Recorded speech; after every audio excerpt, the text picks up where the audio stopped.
Halo teman-teman, balik lagi bersama aku si Ocik di sini. Assalamualaikum, Shalom, Om Swastiastu, Namo Buddhaya, Salam Kebajikan, Adil Katalino, Bacuramin, Kak Saruga, Bahasa Ingat, Kak Jubata.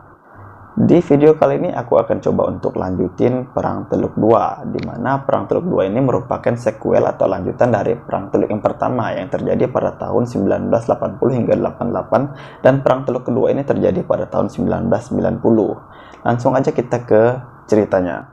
Sebelum kita lanjut ngomongin apa itu Perang Teluk 2, aku mau ngasih tahu dulu nih info yang menurut aku penting untuk teman-teman ketahui supaya nggak pada bingung ke depannya. Jadi ibarat sebuah film perang, Perang Teluk 2 ini merupakan lanjutan atau sequel dari Perang Teluk yang pertama. Perbedaan Perang Teluk 1 dan 2 ini terletak pada negara yang diinvasi oleh Irak, di mana Perang Teluk 1 Irak menginvasi wilayah Iran, dan Perang Teluk 2 ini Irak menginvasi wilayah Kuwait. Peristiwa-peristiwa tersebut dinamakan Perang Teluk bukanlah tanpa alasan, sebab lokasi kejadiannya memang berdekatan dengan daerah Teluk Persia. Teman-teman tahu nggak sih Teluk Persia itu di mana? Kalau nggak tahu, nih aku kasih petanya. Nah, Perang Teluk 1, 2, dan 3 itu kejadiannya nggak jauh dari situ. Selain itu, negara yang terlibat pun banyak dari daerah tersebut.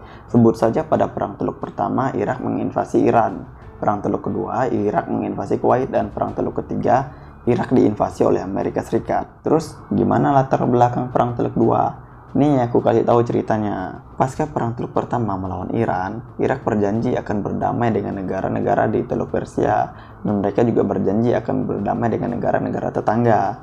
Setahun kemudian, Irak yang pada saat itu dipimpin oleh Saddam Hussein memiliki rencana untuk menginvasi negara lain setelah sebelumnya menginvasi wilayah Iran, tepatnya Kuwait. Beliau nggak kapok karena punya ambisi besar, yaitu ingin menjadi penguasa tunggal di daerah Teluk Persia.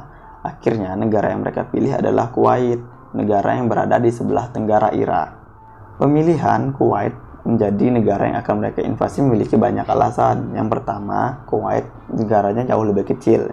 Yang kedua, tentaranya sangat sedikit. Yang ketiga, mereka memiliki cadangan minyak yang sangat banyak. Makanya oleh sebab itu, Irak tertarik menginvasi Kuwait. Alasan berikutnya adalah kehancuran ekonomi Irak pasca Perang Teluk 1 melawan Iran. Jadi pada saat itu, Saddam Hussein juga punya banyak hutang ke Kuwait. Jadi mereka marah ketika ditagih. Alasan berikutnya yang tidak kalah menarik adalah Saddam Hussein mengklaim kalau wilayah Kuwait itu merupakan wilayah Irak secara historis yang melepaskan diri. Jadi mereka menutupi masalah invasi ini dengan berdalih seperti itu karena mereka anggap hal itu hal yang wajar. Baru deh setelah melakukan diskusi panjang dengan pemerintah Irak, Irak melakukan invasinya ke wilayah Kuwait pada tanggal 2 Agustus 1990. Dan boom! Dalam beberapa hari saja, Kuwait berhasil dilumpuhkan oleh Irak yang menandakan terjadinya Perang Teluk kedua. Kuwait mudah dikalahkan karena jumlah pasukan mereka kalah jauh dibandingkan dengan Irak. Dilansir dari BBC, Kuwait cuma punya pasukan sekitar 20.000 tentara yang ngebuat mereka nggak bisa satset dengan serangan Irak. Berbanding terbalik dengan Irak yang mengerahkan lebih dari 100.000 pasukan pada perang ini. Jumlah itu sendiri terdiri dari 4 divisi elit pengawal Republik Irak serta unit pasukan khusus yang dipersenjatai dengan 700 tank. Kalau begitu sih nggak heran kalau Kuwait bisa dilumpuhkan dengan cepat. Invasi yang dilakukan oleh Irak terhadap Kuwait ternyata menarik perhatian dunia internasional. Salah satunya adalah Perserikatan Bangsa-Bangsa atau PBB. Pada Januari 1991, PBB menegur keras tindakan yang dilakukan oleh Irak. PBB meminta Irak untuk cabut dari Kuwait. Mungkin teman-teman di sini bertanya, kenapa Barat ikut campur? Sebenarnya alasan kenapa pihak asing atau Barat ikut campur dalam Perang Teluk 2 ini karena mereka menganggap invasi udah bukan lagi tren dalam politik internasional, khususnya setelah Perang Dingin. Kemudian setelah kejadian itu, PBB pun memberikan ultimatum kepada Irak supaya Irak bisa menghentikan invasi yang mereka lakukan terhadap Kuwait. Kalau Irak nggak mau, PBB pada saat itu di bawah pimpinan Amerika Serikat serta gabungan dari negara lain akan membebaskan Kuwait secara paksa dari tangan Irak. Mungkin lebih tepatnya berperang secara langsung gitu. Nah, karena Irak di bawah pimpinan Saddam Hussein itu ngeyel, nggak mau cabut atau mengakhiri invasi yang mereka lakukan terhadap Kuwait, alhasil pasukan multinasional dari PBB pun terpaksa ikut campur dalam kejadian ini. Lebih tepatnya, pasukan multinasional itu ikut berperang untuk membebaskan Kuwait dari tangan Irak. Serangan militer dari tentara multinasional ini pun terkenal dengan nama Operasi Desert Storm yang dipimpin oleh Jenderal Colin Powell. Operasi ini berhasil masuk ke Kuwait lewat darat, air maupun udara.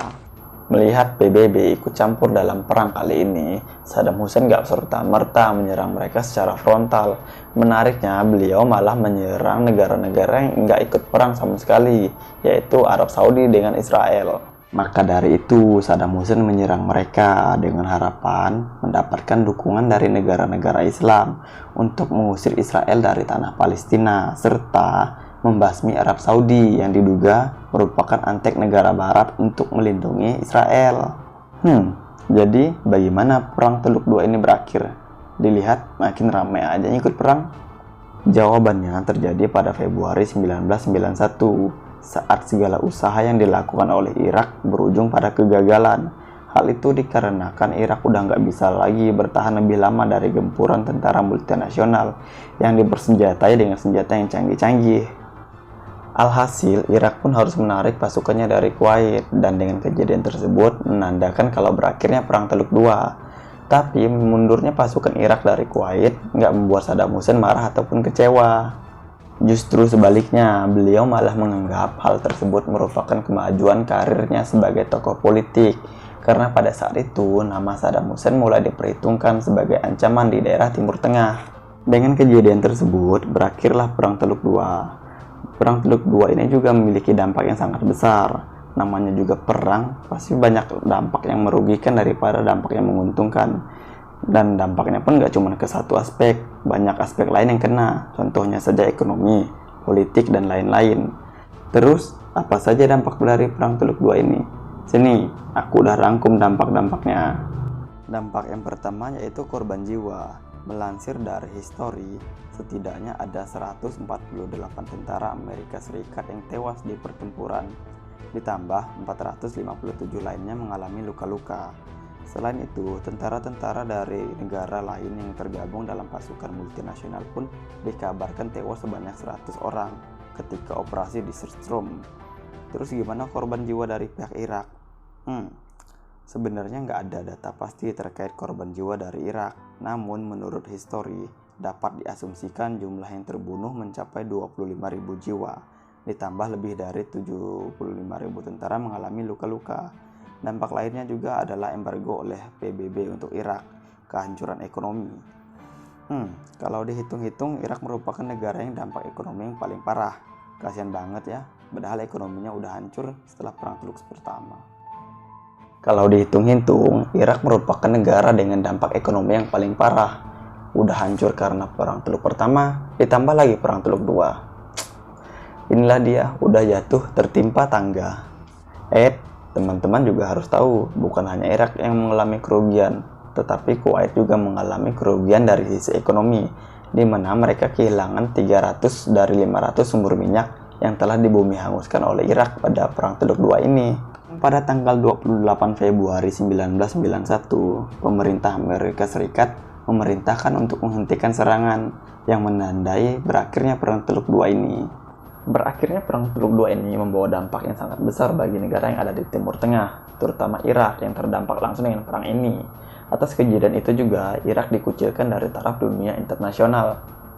Dan pada saat itu, pemimpinnya Saddam Hussein digulingkan secara paksa oleh rakyatnya karena perang besar-besaran yang terus terjadi belakangan itu. Atas kejadian itu juga, Kuwait ekonominya hancur atas kejadian ini, di mana tambang minyak mereka telah banyak yang hancur dan tidak bisa digunakan lagi.